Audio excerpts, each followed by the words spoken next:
Hey folks, welcome. Today I'm going to show you a cool DAT that you probably haven't used before, which is the Perform DAT.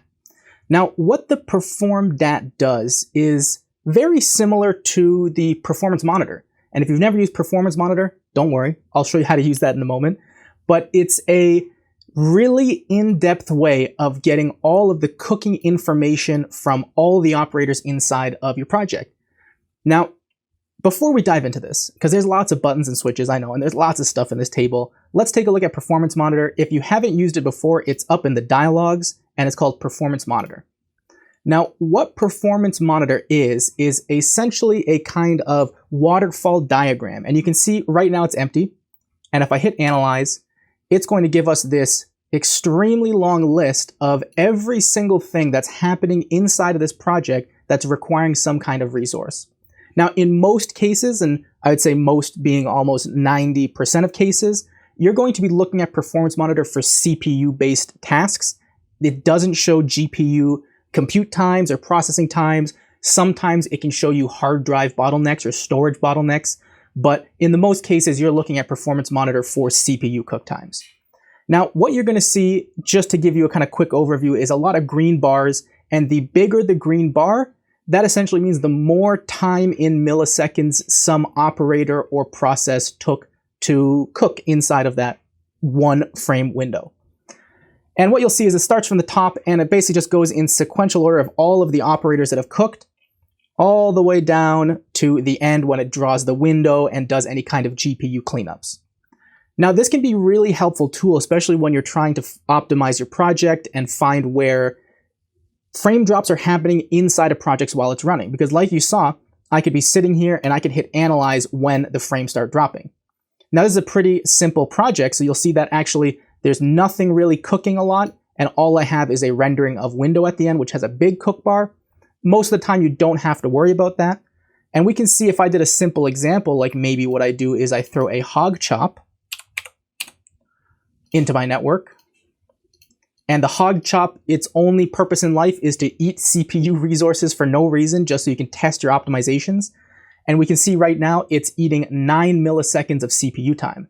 So if I go back to my Performance Monitor here and hit Analyze, we're going to see a really big green bar in the middle, which is going to say 9 milliseconds, 9.6 milliseconds in this case, / project 1 / hog 1. And it says it's a chop hog. Now, this can be really useful because you can just keep waiting until your frame drop moment happens. You hit Analyze a bunch of times, get a reading, and then find out where the problem is in your network. But a lot of the time, it can be tricky to catch this on the fly, and maybe your finger's not fast enough to hit the single frame drop, or maybe there's lots of frame drops and you kind of want to record some data. In those cases, a lot of the time what we do is use this frame trigger element at the bottom. And what that allows you to do is tell it to analyze, but not in that immediate moment. What it's going to do is wait for the CPU cook time of that frame to cross that millisecond trigger threshold that you've set. And then once it does cross that threshold, it's going to take that reading and give you that snapshot back. So you can see, for example, I can do something like set this at 33 milliseconds for the frame time trigger, hit Analyze, and you can see it just waits here and it's black. Because as you see up here, my FPS with the hog chop even running and eating all those resources still hasn't fallen to 30 FPS, which is what 33 milliseconds is. So what I can do is very simply go to my delay parameter here on the hog chop, and I can just slowly start turning this up until I hit that threshold. So I can say, okay, well, now go to 0.2, and boom, you saw right when I put that to 0.2, I got the Performance Monitor filled in because it passed my threshold here. And we can see down here, the total frame time went to 33.1 milliseconds. And if I scroll through this, obviously it's going to be the hog chop. That's my issue here. And we can see that it's taking 19.6 milliseconds.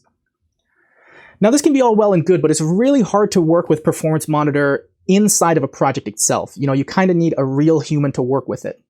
And that's where the Perform DAT really comes into play, because the Perform DAT is essentially the Performance Monitor put into a DAT format. So I'm going to go ahead and clear out the nodes I had here, and we'll rebuild what I just made just to give you a little bit of an example of why this is useful. So I can go ahead and make a Perform DAT.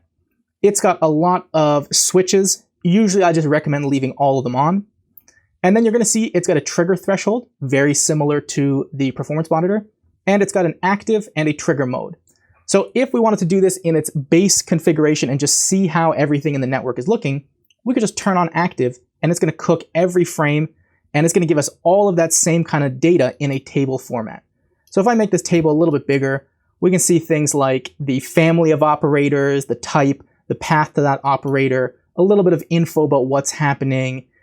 We can zoom in even farther and see, okay, well, here's the frame time per each one, when is the start and end time, and what level of the network that's in.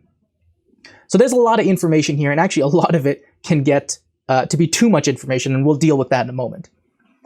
Now, one of the great things you can do is use the built-in callback that it has here, which if I move out of the way, we're going to see on trigger. Now, this works really well with this trigger threshold, because what I can do is turn it off by default so that it's not taking up extra resources itself in my network. And we can see all of the data in here is frozen. Now what I can do is do something very similar to how I would use Performance Monitor and set my trigger threshold to maybe something, again, like 33 milliseconds. Now what happens is when this trigger thresholds, it's not automatically going to force this to update its data. Instead, what it's going to do is it's going to go to the Python callback and fire the onTrigger callback.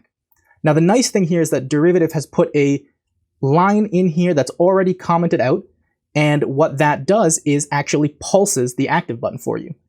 So that's really useful, because what you can do now is think about it conceptually very similarly to the way you would think of Performance Monitor, but kind of embedded inside your network and starting to become more programmatic and even automated in some ways. So this is really great, because now I don't have to have the active on. This is listening and waiting for a trigger of 33 milliseconds. So I'm going to zoom in here. We can watch the time, and what I'm going to do just above is again make another hog chop. And now as I slowly start to turn up this hog chop, soon we're going to see the data start to change. And you can see even right now, every once in a while we're getting a flicker, because every once in a while we are hitting that frame trigger threshold. So if I just keep pushing this hog chop's value up, soon we're going to see it's going to be cooking every frame, because every frame is going over that trigger threshold. So that can be a really cool way to think about having this system inside of maybe all of your projects if you make a little tool, because then you can just have it sitting there and it's not going to be taking up any resources unless you're dropping frames, which in most cases means you have to go back and keep working on this project a little bit. So what we can also do here is a couple of useful things I like to do is, because when I start to look at this, one, I don't need most of the information in this table, and two, really what I want to know is what's taking a lot of time. You know, I don't really need to watch for these 0.000 times, 0.003. A lot of those things aren't going to be really meaningful and helpful to me in general. So there's two things I really like using in conjunction with a Perform DAT. One of them is a select DAT, because what this allows me to do is isolate just some of the columns that I want from this table.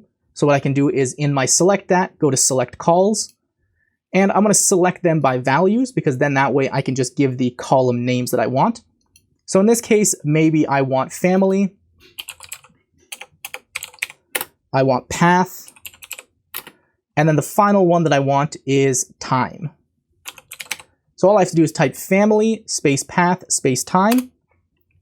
And now I obviously have a much more cleaner table, much easier to deal with. Now the final thing I like to use with the Perform DAT is the sort DAT. And sort DAT is really great because what it can allow me to do is basically take that real-time stream of data firing through all these times and basically sort them in ascending or descending order. So I can have the lowest ones on the top and the highest ones on the bottom, or I could flip that, which is what I like to do, which is just have the highest numbers, highest cook times always right on the top in the first few lines for me. So what I'll do in that case is first I'm going to give it the index that I want to sort by. In this case, it's going to be the second column here. And you can see once I've done that, now we're getting the lowest to largest. And we can see if I scroll down to the bottom here, that's where all the big juicy numbers are. So in this case, I want to hit this reverse output button. And what that is going to do is put all of the low numbers at the bottom, and it does the header. So what I probably do is hit preserve first to just keep my header on top. But now I have my headers, and in immediate attention order, all the things I should probably look at inside of this project. Now, there are going to be things that don't come across very well and very easily, and you'll have to learn how to use a little bit of this or go through some optimization practice, because you're going to see a lot of things like the timeline elements. So actually what I'll do is pause TouchDesigner here. And actually pausing it doesn't stop it, so let me actually go back here and delete my hog chop temporarily. So you're going to see a lot of things like /UI/panes. These are all of the elements of TouchDesigner's user interface. Now you don't have to worry because these are all relatively very small, and once you go into perform mode, those are going to disappear. But you're going to see a lot of different operators that aren't going to be familiar to you because they're actually just the operators that build TouchDesigner.